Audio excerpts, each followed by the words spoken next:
pesais 66 kilos quand on m'a arrêté et quand je suis revenu, j'en pesais que 26. Perdu 40 kilos.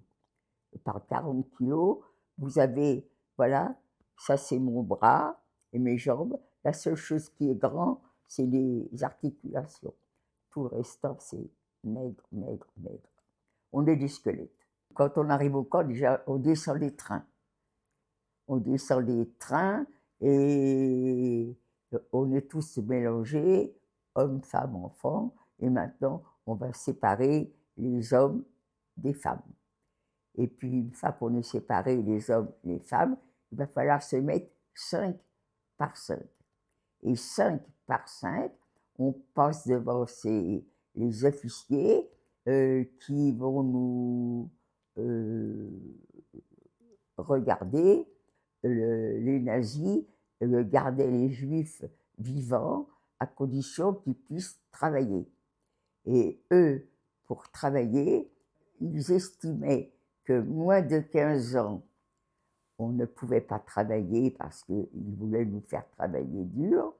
Et pour les femmes, plus de 45 ans, donc 15 ans, 45 ans pour les femmes, et les hommes, c'était 15 ans, 50 ans. Mais on ne venait pas avec nos cartes d'identité, donc c'était à l'œil qui nous contrôlait. Hitler nous déteste.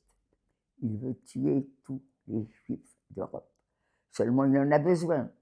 Alors, il va garder ceux qui sont capables de travailler, et les autres, eh bien, allez, on les tue. Et Vous le saviez, vous, à l'époque, là, quand il y avait cette sélection, que... ah ben non, on ne savait rien du tout. Euh, Personne ne... Enfin, je pense que personne ne savait rien. Sinon, certainement qu'il y aurait eu des... Je ne dis pas que tout le monde se serait révolté, mais il y aurait eu quand même quelques révoltes. Ils ont tué les Juifs avec ce Zyklon B qui tuait la vermine dans les champs. Alors, au début, naturellement, c'était à tâtons. Ils n'avaient pas le nombre de boîtes qu'il fallait pour tuer 2000 personnes à la fin. Mais petit à petit, ils ont trouvé, et puis, voilà, ils se servaient de ce produit-là pour tuer les Juifs. On se levait le matin à 6 heures du matin, allez, c'était tout de suite, il y avait l'appel du matin, et tout de suite après, aller au boulot. Un groupe de travail, ça s'appelle un commando. Et moi-même, je ne savais pas qu'il y avait autant de commandos différents. Moi, je pensais que tout le monde travaillait comme moi. Et il y avait ceux qui travaillaient à la cuisine, et puis il y avait, comme moi, qui travaillions pour améliorer l'état de Birkenau. J'étais toute seule. Donc, mais ça a dû être très dur pour celles qui étaient avec leur mère, avec leur sœur, avec quelqu'un qu'elles aimaient, euh, de voir comment on les frappait, comment si je suis une mère, et puis petit à petit, je vois ma fille qui devient sale, et puis ma fille, elle me voit sale aussi. Au début, on a des sentiments, et puis après, je crois qu'on les a plus. On n'est plus des êtres humains pour Hitler, pour les nazis, on est de la vermine.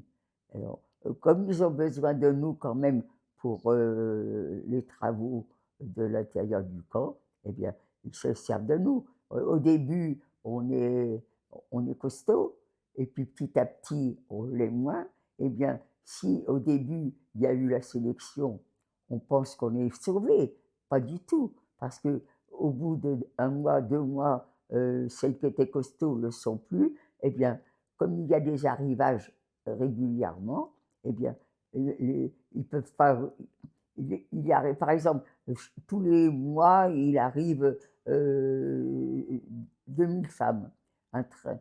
Et puis le train, il va partir dans les chambres à gaz, il va rentrer, ils vont rentrer 250 femmes. Où est-ce qu'ils vont les mettre, les 250 femmes? Ils ne vont pas créer des baraques, c'est pas possible. Alors qu'est-ce qu'ils font? Eh ben, à l'intérieur du camp, il y a des sélections, et on va éliminer celles qui ont beaucoup maigri et qui ne peuvent plus travailler. C'est pour ça qu'on n'est jamais sauvé, même quand il y a une sélection, la première sélection, on croit qu'on est sauvé, ben pas du tout, on ne l'est pas. Et les sentiments, je les ai laissés à Birkenau. Moi, je ne sais plus ce que c'est que de m'apitoyer sur quelque chose, sur quelqu'un. Même mes sœurs se sont mortes les unes après les autres, j'ai pas versé une larme. Elles sont mortes de leur propre mort, elles. Elles ne sont pas mortes sous les coups des... comme leur sœur aînée. Ma sœur aînée, j'ai jamais eu de nouvelles d'elle. Elle est morte, elle a été arrêtée en 1943. Je ne sais même pas ce qu'elle est devenue. Moi, dans les écoles, c'est un petit pouvoir que j'ai. Mais le pouvoir, c'est même pas pouvoir. Ils sont au départ déjà ensemble. C'est pour après. C'est pour après que j'espère qu'ils se rappelleront quand ils trouveront quelqu'un qui va leur dire oh là, n'écoute pas les juifs, n'écoute pas les blancs, n'écoute pas les noirs. C'est à ce moment-là que j'espère qu'ils se rappelleront de ce que j'ai dit. Je l'espère, hein. Et c'est pas dit non plus, c'est pas gagné. J'espère que c'est gagné.